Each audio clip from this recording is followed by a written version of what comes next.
In this video I'm going to explain the browse tickets and ratings tab.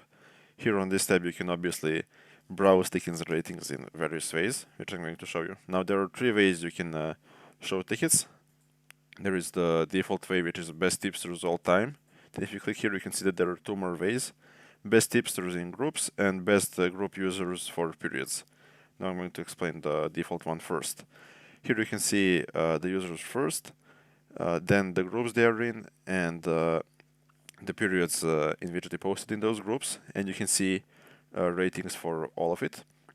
Now the first number here in the ratings is the profit percentage, and the second number is the number of bet legs they posted.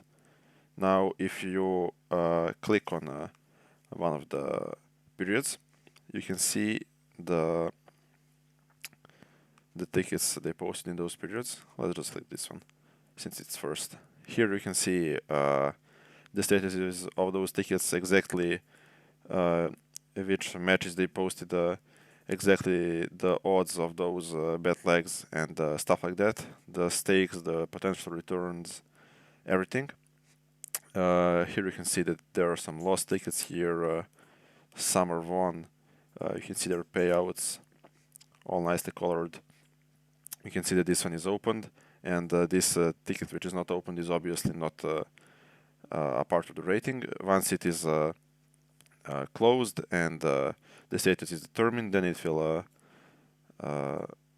impact the rating. Now here, when you look at multiple users here, you can see that this user has the rating 11.3, and if you scroll down, you can see that this user has 21.4. Now you may ask yourself, why is the user with a better rating shown lower? And the answer is that everything has an impact on where you're shown in this leaderboard. If you have more bet legs and if you post more often, you will have a better rating. If you don't post for a long time, your rating will obviously fall off and you will be shown lower in the leaderboard.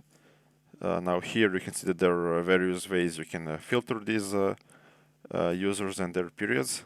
Now you can see that you can, for example, search by name. Let's just search for this user. Okay, seems like we don't have a user with this name.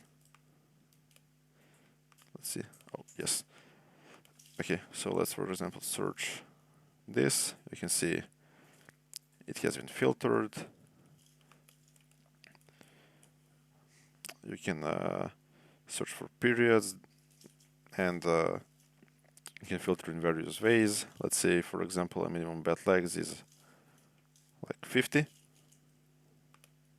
Here you can see all the users with minimum 50 bet legs, and you can really play around with it. So the next way of showing tickets is best tipsters in groups. Now here in this hierarchy, you can see, let's see, you can see the groups first, then the users in those groups, and then the periods. Now exactly the same as the previous way of showing tickets. If you click here, you can see tickets in that period. It is basically the same.